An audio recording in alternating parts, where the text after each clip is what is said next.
Traders ආයුබෝවන්. අද පෙන්වන්නම් මම ඔයාලට ෆන්ඩඩ් account එක මම පාස් කරේ කොහොමද, ෆන්ඩඩ් account එක පාස් වෙන්න මොනවද කරන්න ඕනේ කියන දේවල් සහ වැදගත් වෙයි කියලා දැනගන්න ඔයාලට දේවල් ටිකක් කියන්න. මුලින්ම මේ ෆන්ඩඩ් account එක මං හිතුවේ ඊමේල් එකට සර්ටිෆිකේට් එක එනවා කියලා. මට ලොකු ආසාවක් තිබ්බා මේ සර්ටිෆිකේට් එකක් ගන්න තමයි මට තිබ්බ ආසාව. මොකද මම event driven trading කරන හින්දා මේක event driven trading කරන්න බෑ. මොකද මේගොල්ලොන්ගේ rules වගේක් තියෙනවා. එතකොට news trading කරන්න බෑ මේගොල්ලොන්ගේ. මම පෙන්නන්නම් කොහෙටද එන්නේ කියලා. මේ community එකේ achievements වලට තමයි අපි මේ පාස් වුණාට පස්සේ ෆන්ඩඩ් එකේ account එක එන්නේ. අද 10 නේ, 6 වෙනිදා තමයි ආවේ. එතකොට මම පෙන්නන්නම් කොහොමද මේගොල්ලොන්ගේ දැන් අපි මේ 5k account එක 5k කියන්නේ ඩොලර් 5000 තමයි දෙන්නේ. ඩොලර් 39ට ගත්තාම ඒගොල්ලෝ ඩොලර් 5000ක ක්‍රෙඩිට් දෙනවා ඩිමෝ account එකක් විදියට. පළවෙනි පේජ් එක මේ තියෙන්නේ. මේක අපි ට්‍රේඩ් කරන්න ඕනේ ඩොලර් 450ක්. ඩොලර් 400ක් ට්‍රේඩ් කරලා පෙන්නන්න ඕනේ. එතකොට මම ඩොලර් 498ක් මේකේ ගාලා තියෙනවා. ඊට පස්සේ මේක ඉන්ඇක්ටිව් වෙලා දෙවෙනි පේජ් එක දෙනවා. දෙවෙනි පේජ් එකේ අපි ඩොලර් 250ක් තමයි ට්‍රේඩ් කරලා පෙන්නන්න ඕනේ. මේ තියෙන්නේ තුන්වෙනි මේ පේජ් එක. ඒ කියන්නේ මට දැන් මේ ට්‍රේඩ් කරගෙන යන්න පුළුවන් එක. මේකෙන් කෑෂ් ගන්න පුළුවන්. මේ මට KYC එක වෙරිෆිකේෂන් එකක් තියෙනවා කරන්න. යුටිලිටි බිල් එකක් දීලා. එතකොට ඒක දුන්නාට පස්සේ මට මේකෙන් ට්‍රේඩ් කරන් යන්න පුළුවන්. එතකොට කොහොම තමයි මම මේක පාස් කරලා තියෙන්නේ. මම ඔයාලට පළවෙනි ස්ටේජ් එක පෙන්නන්නම්. මම ඩොලර් 400 නේ, 450ක් නෙමෙයි, 400යි මේ 400 පාස් කරපු හැටි. හරි. දැන් මේක මේක පටන් ගන්න කලින් කියන්නම්. අපි දවසට ඩොලර් 250ක් තමයි මේකේ උපරිම ලොස් වෙන්න පුළුවන්. දැන් ඔයා හිතන්න ඔයා ඩොලර් 400ක් ලොස් වුණොත් එහෙම මේ account එක කැන්සල්. හරිද? එතකොට ඔයා දැන් මේ ඩොලර් 5000ක් තියනවා කියලා හිතාගෙන නෙමෙයි මේක ට්‍රේඩ් කරන්නේ. ඔයා ට්‍රේඩ් කරන්නේ මට තියෙන්නේ ඩොලර් 500යි. දවසට රිස්ක් කරන්න ඕනේ ඩොලර් 40යි. එක ට්‍රේඩ් එකකට රිස්ක් කරන්නේ ඩොලර් 40. හැබැයි මම මේකේ ඩොලර් 90ක් විතර රිස්ක් කරපු වෙලාවලුත් තියෙනවා. ඇවරේජ් විදිහට 40 70 මේ අතරේ තමයි මම රිස්ක් කරලා තියෙන්නේ. හරි. මම එක්සැම්පල් එක දෙන්නම්. දැන් බලන්න මේක පටන් ගත්ත මුල් ටිකේ කෙලින්ම ෆ්ලැට් ගිහිල්ලා තියෙන්නේ. මේක මේ ෆ්ලැට් යන මං හේතුව කියන්න. මම මේකේ කරන්සි ට්‍රේඩ් කරා. ඊට අමතරව ගෝල්ඩ් ට්‍රේඩ් කරා. ඇත්තරම ගෝල්ඩ් වල වොලටයිල් වැඩි සහ ගෝල්ඩ් වලට තියෙන අනිත් දේ තමයි අපි කරන්සි වලට සාපේක්ෂව ලොස් වෙන ප්‍රවණතාවය වැඩි. දෙවෙනි පේජ් එකේ මම ගෝල්ඩ්මයි ට්‍රේඩ් කරලා තියෙන්නේ. ඔයාලට එතනින් අයිඩියා එකක් ගන්න පුළුවන්. මම මේ කියන දේ දැන් අපි දල වශයෙන් මම කියන්නම්. ඊට පස්සේ මම කරන්සි ගෝල්ඩ් ට්‍රේඩ් කරන එක නවත්තලා මේ හරියෙන් නවත්තලා ඊට පස්සේ මම හිමීට ට්‍රේඩ් කරන්න ගත්තා කරන්සි වලට විතරක්. මොකද ඩොලර් 450ක් තියෙනවනේ. මේ පේනවනේ. හිමීට කැපිටල් එක බිල් කරගෙන ගිහිල්ලා තියෙනවා. ඔහොම තමයි අපිට ට්‍රේඩ් කරන්න වෙන්නේ. මේකේ අර හෝලි ග්‍රේල් එකක් කියලා දෙයක් නැහැ. හිමීට බිල් කරගන්න කැපිටල් එකක් තමයි අපිට ඇත්තරම තියෙන්නේ. අපි මොකද කාලෙන් කාලට වෙනස් වෙනවා ට්‍රේඩ් කරන විදිය. දැන් මේක ට්‍රේඩ් කරේ මම ඉරාන් ඇමරිකා යුද්ධයට කලින් තමයි. දෙවෙනි පේජ් එකේදී ඉරාන් ඇමරිකා මේ යුද්ධෙදි තමයි ඒක ට්‍රේඩ් කරේ. ඒක ට්‍රේඩ් කරේ ගෝල්ඩ්මයි. මොකද ඔපචුනිටිස් වැඩි ඒ සාපේක්ෂවම හැබැයි ලොස් වෙන්න තියෙන සම්භාවිතාවත් වැඩි. ඒකට තමයි අපි රිස්ක් මැනේජ්මන්ට් තියෙන්නේ. එතකොට මේක තමයි පළවෙනි කාරණේ. ඔයාලා ට්‍රේඩ් කරද්දී ට්‍රේඩ් කරන්න ඕනේ එක කරන්සි එකකට ට්‍රේඩ් කරනවා නම් එහෙමයි. Nasdaq ට්‍රේඩ් කරනවා නම් එහෙමයි. නමුත් මම මේ කරන්සි කීපයක් මෙතන ට්‍රේඩ් කරලා තියෙනවා. ඒකට හේතුව කියන්නම්. ඉන්ටරෙස්ට් රේට් ඩයිවර්ජන්ස් වලට මම ට්‍රේඩ් කරනවා. ඒ කියන්නේ ලෝකේ තියෙන කරන්සි වල ඉන්ටරෙස්ට් රේට් අඩු වැඩි වෙන ප්‍රවණතාවයට මම ට්‍රේඩ් කරනවා. හැබැයි මේ ටිකේ මේ මැක්‍රෝ ඉකොනොමික්ස් කියන ඩේටා වලට නෙමෙයි. දැන් තියෙන ඉරාන් ඉරාක් යුද්ධ සමයේනේ මේ ජනාධිපති ට්‍රම්ප් ඉන්න කාලේ මැනිපියුලේෂන් වැඩි. මේ ටිකේ ට්‍රේඩ් කරනවා කියන්නේ මාර නොලෙජ් එක. මේ ටිකේ ට්‍රේඩ් කරන කෙනෙක්ට මම හිතන්නේ ඒක මාර වාසනාවක්. මේ ටිකේ ට්‍රේඩ් කරන කෙනෙක්ට ඉස්සරහා මේ ට්‍රම්ප් එහෙම නැති වුණාම හොඳ නොලෙජ් එකක් එයි. වොලටයිල් අඩු තැනක හොඳට ට්‍රේඩ් කරලා හොඳ ප්‍රොෆිට් ගන්න ට්‍රේඩර් කෙනෙක් බිහි වෙයි මේ කාලේ ට්‍රේඩ් කරන කට්ටියට. ඒක මං පෞද්ගලිකම දන්න. මොකද මම අමුතුම පීරියඩ්ඩක් මේ ටික එක ට්‍රේඩ් කරන කට්ටිය දන්නවා මොකක්ද මේ කියලා. ටෙක්නිකල් ෆන්ඩමෙන්ටල් දෙක මම යස් කරනවා. ටෙක්නිකල් විතරක් යස් කරන බොහොම දෙනා මේටික කන්ෆියස් වෙලා තියෙන්නේ මොකද ඩිරෙක්ෂන් එක දන්නේ මොකද වෙන්න කියලා දන්නේ. මට ෆන්ඩමෙන්ටල් අනිවාර්යෙන්ම යස් කරන්නේ මට වෙනද එක්සෑක්ලි ඕනේ. ඒක නිසා ඒ අමතර කාරණාවක් ඉදිහට ගමු. ඊට පස්සේ දෙවනි එක රිස්ක් එක මැනේජ් කරනවා.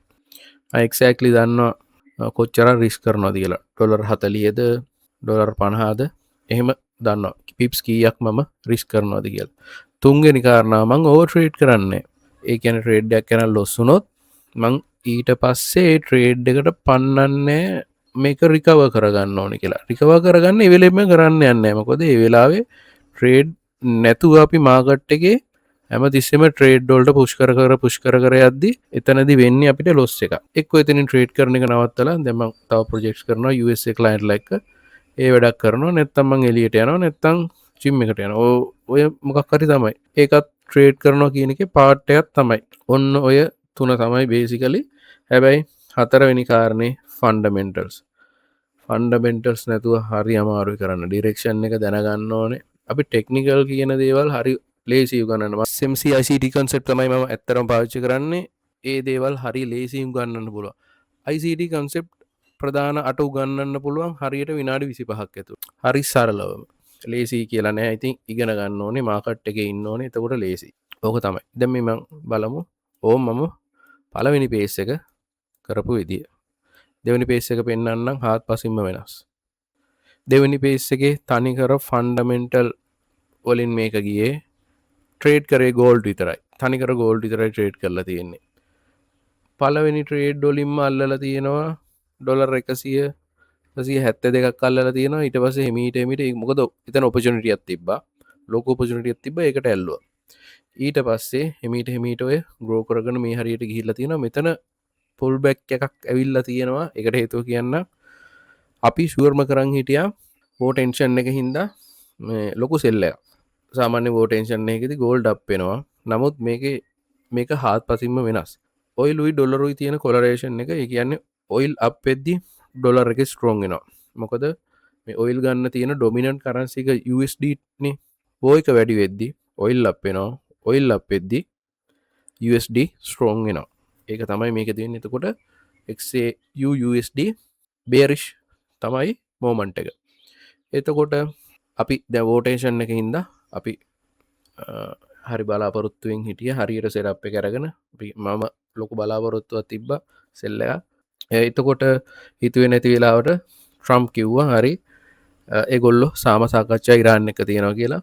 ඒ වෙලෙම ස්කයි රොකට් උනා. අර බියරිෂ් මුකුත් නෑ. අපිත් මාකට් එකේ හිටියේ නෑ වෙලාවේ. ස්ටොප් ලොස් එක තියලා තිබ්බින්ද උන් වැඩේ මේ ගානෙන් බේරුණා. ඊට පස්සේ මොකද කරන්නේ? ඔපචුනිටියක් එනකන් හිමීට ග්‍රෝ කරගෙන ගියා. ඔපචුනිටි එක ආපු ගමන් ආයි අල්ලනවා. ඕක තමයි හරියටම කරලා තියෙන දේ මෙතන. හැබැයි account එක loss වෙන්න දීලා නැහැ ඩොලර් 5000න් යා. ඒක තමයි risk management කියන්නේ. සහ මේක loss වුණාට පස්සේ මම මේක ගන්න මාකට් එකේ පිස්සු ඇදිලා වගේ දඟලන්නේ. මෙතනම බලන්න මම ට්‍රේඩ් කරලා නැතුව දවස් 2-3ක් ඉඳලා තියෙනවා. මොකද එතකොට නැත්තම් මේක රිකවර් කරගන්න මම පැන්නුවොත් එහෙම ඉවරයි. මේ තියෙන ඔක්කොම කරගන්න බැරි වෙනවා. ඒක තමයි මෙතන තියෙන ඉම්පෝර්ටන්ට්ම පාර්ට් එක. මේ කියන දේවල් මාර ඉම්පෝර්ටන්ට්. අපි රියල් ට්‍රේඩ් වලට ආවට පස්සේ මෙතන ඊට පස්සේ ආව ඔපචුනිටි එකෙන් ලොකු බිප්ස් ප්‍රමාණයක් ඇල්ලුවා. මේ ටික නම් කරේ ස්කැල්ප් කරා. එක දිගට ස්කැල්ප් කරා. හිමීට මොකද දැන් මෙතන තියෙන්නේ ඩොලර් 528යිනේ. හිමීට තව තියෙන්නේ එතකොට ඩොලර් 22ක් වගේනේ. ස්කැල්ප් කරගෙන හිමීට ග්‍රෝ කරගත්තා. ඩොලර් 255යි 56 ඒ වගේ වෙනකම් ග්‍රෝ කරගත්තා account එක. ඕක තමයි මේකේ සිම්පල්ම කතාව. ඔයාලට ගොඩක් වෙලාවට පළවෙනිමදේ හරි නොලෙජ් එක නැහැ. ටෙක්නිකල් නොලෙජ් එක කොච්චර තිබ්බත් ඒකට ෆන්ඩමෙන්ටල් එකතු කරගෙන නැහැ. ඒකයි ෆන්ඩ් account එක ට්‍රේඩ් කරගන්න බැරි වෙන්නේ.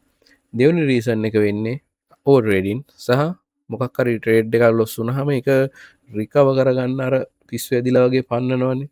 එතකොට ඉවරයි ෆුල් ටයිම් ට්‍රේඩ් කියන දෙයක් නෑ මොකොද ලංකාමක ෆුල් ටයිම් ට්‍රේඩස කියන්නේ පැෑ 24ම අර ඒගොල්ලො නිවස් දියාවල ගෙන අපිට අපි ඇත්තරම ලොකු ඉන්ෆෝමේෂන් මාකට්ටේ අපි දන්නේ අපි ඇවිලා රීටේල් ට්‍රේඩස්ලා අපිට ලොකු ඉන්ෆෝමේෂන් එන්නෙත් නෑ අපි මොකද හෙජ් ෆන්්ඩමේන හෙජ් ෆන්ඩ මේ ලොකු ඉන්වස්ටර්ස් ලන මේ බිලියන ගනන් තියෙන කට්ටිය ගාව තියෙන ඉන්ෆෝමේෂන් ඇත්තරම අපි ගාවනෑ ඒගොල්ලෝ මාකට්ටයක් ශිප් එද්දි දන්නවා කොතනින්ද එන්ට වෙන්න ඕනේ කොතනින්ද එක්සිට්ෙන් ඕනේ මොකක්ද මේ වෙන්න කියලා ඒක නිසා අපි හරි මැද්‍ය තැනකින්ද අපි ට්‍රේඩ් කරන්නේ ෆන්ඩමෙන්ටල් සිගෙන ගන්නවා හොඳට මොකක් හරි SMCICT වගේ කන්සෙප්ට එකක් හොඳයි මම යස් කරන්නේ එක එක කට්ටිය එක මත තියෙනවානේ මොකද මං ඔය ඔක්කෝම පටල ගන්න යන්නේ ශේප්පගේ හරි සිම්පල් සෙටප්ස් ටිකත් තියෙන්නේ මගේ 1 2 උපරිම 3 සෙටප්ස් තියෙන්නේ ඒවලට ෆන්ඩමෙන්ටල් සෙට්ටුනොත් මම ට්‍රේඩ්ඩයක් ගන්න ඕක තමයි මම කරන්න හොඳයි ඔන්න සිම්පලි මං කරපු දේමං වාලට එක්ස්පලේන් කර ලොකු එක්ස්පෙක්ටේෂන් අර තියාගන්න එප සාමාන්‍යයෙන් චාට් යන්න මෙහෙම තමයි නිකං අර ගත්ත ගමන් ටේ කරන කට්ටියත් ඉන්න වෙන්න පුළුවන් හැබැයි ඉතින් කවරු චාට්ටයක්වත් පෙන්න්න ඒකයි වැඩි හරි එහෙන අපි ඉස්සරහට තම වගේ වීඩියස් වලින් හම්බෙමු ට්‍රේඩ් කරන්න උනන්දුවයට මේක ගෙනාවේ එන තව වීඩියස් වලින් හම්බෙමු ජයවේවා සුබ දවසක්